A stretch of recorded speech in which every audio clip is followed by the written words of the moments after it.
marbling paper, etc. Water marbling. There are several sorts of marbled paper,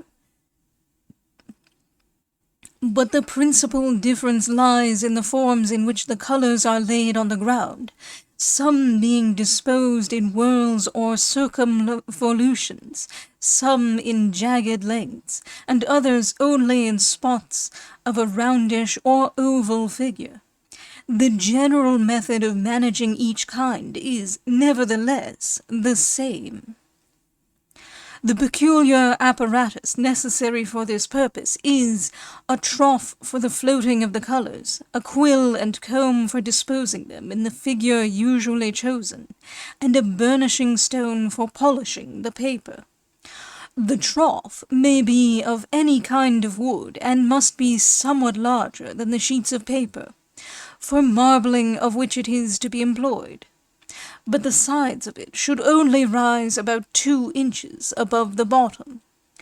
The comb may also be of wood, and about 5 inches in length, but should have brass teeth, which may be about 2 inches long, and placed at about 1/4 of an inch distance from each other. The burnishing stone may be of jasper or agate, but as those stones are very dear when of sufficient largeness, marble or glass may be used, provided their surface be polished to a greater degree of smoothness. These implements, being prepared, make a solution of gum tragacanth, or, as it is commonly called, gum dragon, by putting a sufficient proportion of the gum, which should be white and clear from all foulness, into clean water, and let it remain there a day or 2, frequently breaking the lumps, and stirring it till the whole appear dissolved, and equally mixed with the water. The consistence of the solution should be nearly that of strong gum water used in miniature painting. If it appear thicker, add water to it; if thinner, more of the gum. When the solution is thus brought to a due state, pass it through a linen cloth, and then put it into the trough, when it will be ready to receive the colors. These are as follow: for red, carmine, lake, rose pink, and vermilion.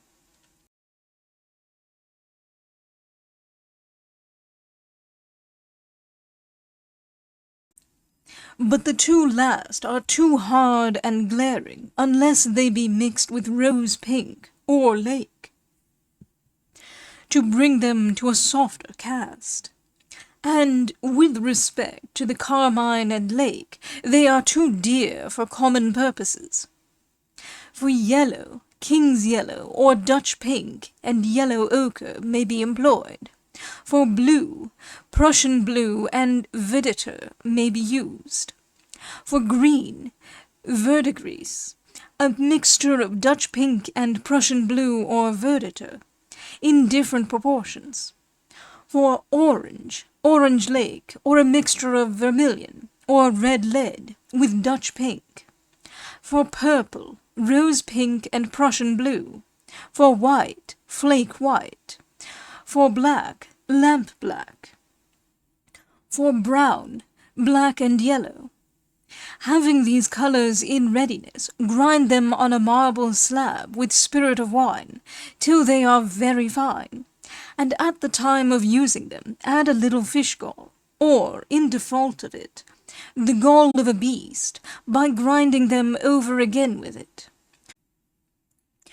The proper proportion of the gall must be found by trying them, for there must be just so much as will suffer the spots of colour, when sprinkled on the solution of the gum tragacanth, to join together without intermixing or running into each other. When everything is thus prepared, pour into the trough the solution of the gum tragacanth. Then, having the colours intended to be used in separate pots, with a pencil or brush appropriated to each, sprinkle them on the surface of the solution, beginning with the darkest colours first, by shaking the pencil or brush charged with the particular colour over it, till the surface be wholly covered. When the marble is proposed to be of a simple form, nothing more is necessary. But where whorls or snail-shell figures are wanted, they must be made by means of a quill, which must be put among the spots to turn them about, till the effect be produced.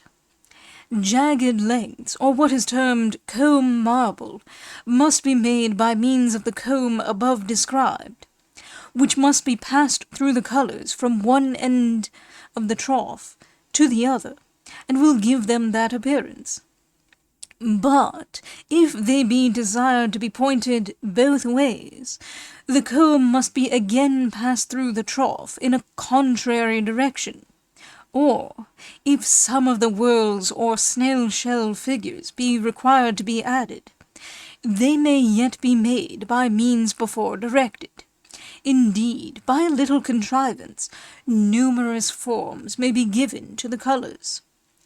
The paper should be previously prepared for receiving the colours, by dipping it overnight in water, and laying the sheets on each other with a weight over them. The whole being thus ready, hold the paper by two corners, and lay it in the most gentle and even manner on the solution covered with the colours, and softly press it with the hand, that it may bear everywhere on the solution. After which, raise it, and take it off with the same care, and then hang it to dry across a proper card, subtended near at hand for that purpose, and in that state let it continue till it be perfectly dry. It then remains only to give the paper a proper polish, in order to which first rub it with a little soap, and then smooth it with glass polishers, such as are used for linen, and called calendar glasses. After which, again rub it with a burnisher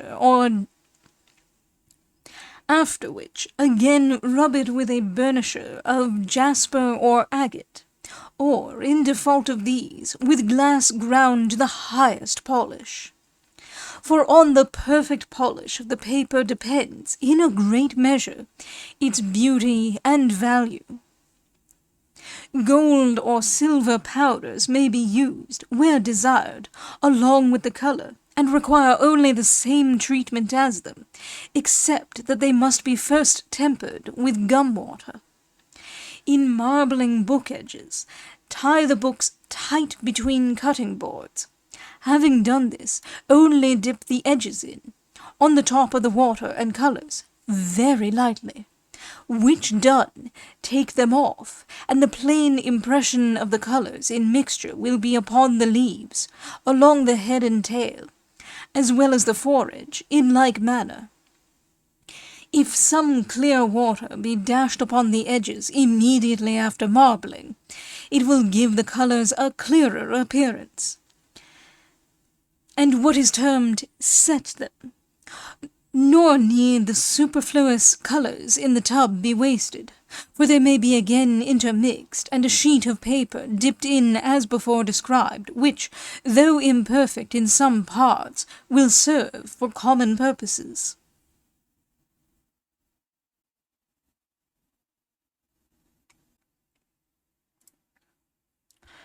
Soap marbling. The discovery of this method of marbling is of a much more recent date than the preceding, and the process is exceedingly simple. It will be found to answer every purpose equally well with water marble, and has been successfully used for the edges of stationery books. Precisely the same apparatus, in every respect, as used for water marbling, is required for this process. The only difference between the two methods consists in preparing the colours, and in throwing them on the surface of hard, clear water, instead of a solution of gum dragon. The colours, instead of being ground with gall and spirit of wine, must now be ground with water, and brown and white soap. Any colours of a light substance, and those already mentioned, are as well suited to this marble as the preceding, but care must be taken to grind the ground colour, that is, the colour thrown on first, with brown soap, and that used for the veins with white soap, observing always to throw on the dark colours first. For instance, if Prussian blue be intended for a ground colour, it must be ground with brown soap and water on a marble slab until it contain a consistency sufficiently pliable to be thrown on with a pencil or brush. If King's yellow be ground with white soap in the same way as the preceding, and thrown over the body of Prussian blue, the former will run into veins, while the latter will form a sort of ground. And the same may be observed of all colours, provided the one be ground with brown soap, and the other with white.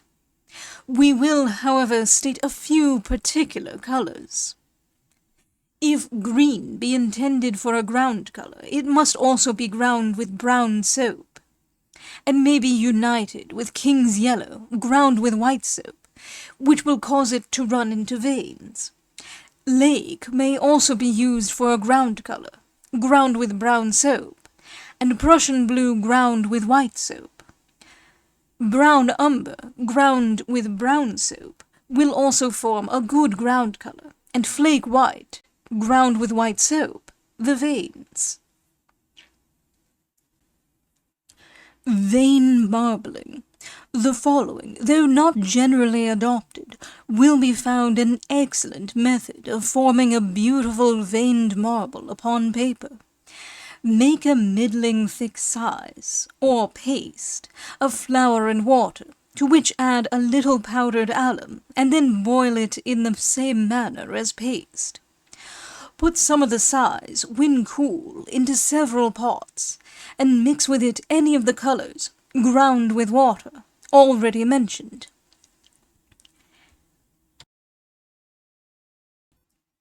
Then, with brushes, having one for each pot, spread a quantity of the colours selected, very even, on a flat piece of marble or other smooth stone, or on a smooth board, or a table, according to the length and width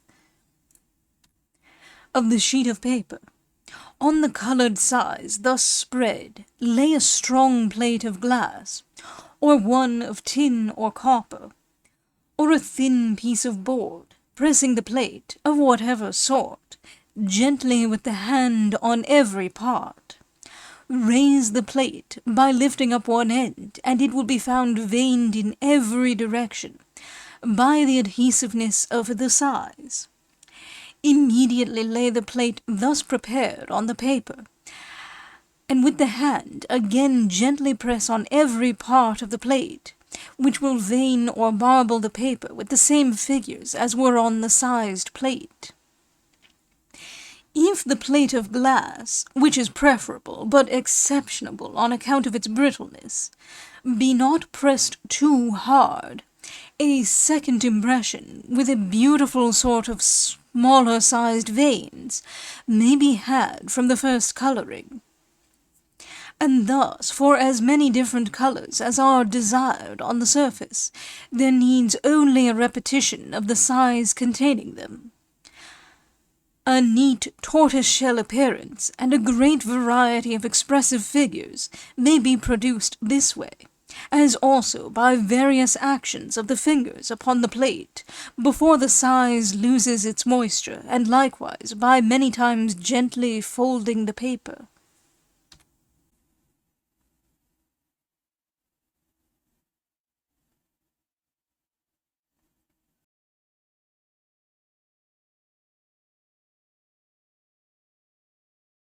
Splash paper. The paper intended for this purpose, previous to applying the colours, must be sprinkled with alum water, in the proportion of 1/4 pound of the one, dissolved in 1 quart of the other. The paper must then be placed between boards, and screwed tight in the standing press, or heavy weights laid on the upper board, in order that the paper may be equalized in dampness. It should remain in this state about 6 hours. The colors intended for the sprinkle are to be steeped 12 hours in their respective quantities of vinegar and water, into which is to be thrown a small quantity of bruised alum. It is then to be boiled over a slow fire, and afterwards strained through a piece of fine flannel, or cotton cloth, till quite pure. The following colours, being prepared as above described, will be ready for throwing on the paper. Yellow, 1/4 pound of bruised French berries, 1/2 pint of vinegar, and the same quantity of water. Dark red, 1/4 pound of Brazil dust, 1/2 pint of vinegar, and the same quantity of water. Bright red. In addition to the preceding, add, previous to colouring, a few drops of aqua regia. Green. 1/4 pound of bruised French berries, 1 ounce of liquid blue, 1/2 pint of vinegar, and the same quantity of water.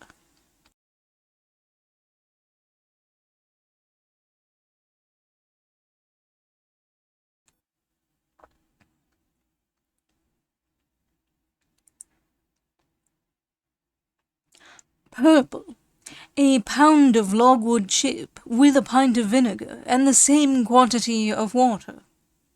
Brown. Mix together 1/2 ounce of Brazil dust with 1 ounce of strong potash water. This, however, is not to be boiled, but should remain till the colour change from a purple to a light brown. We should not enter into a description of the various splashes, but leave them to the fancy of the binder. Good taste and a little practice will enable him to form patterns of some beauty and in considerable variety. We must here observe that light colours should be thrown on first, and that the paper, after splashing, is to be burnished in precisely the same way as marbled paper. We will give 2 splashes out of the number that may be formed from the colours above given. Purple splash. Small stones must be placed at a little distance from each other, and the sheet of paper laid upon them. Then, with a brush, the purple liquid should be thrown on in large or small splashes, as may best suit the fancy. Tortoiseshell. Black ink should first be splashed on the paper, then red, and finally yellow spots where the paper is white.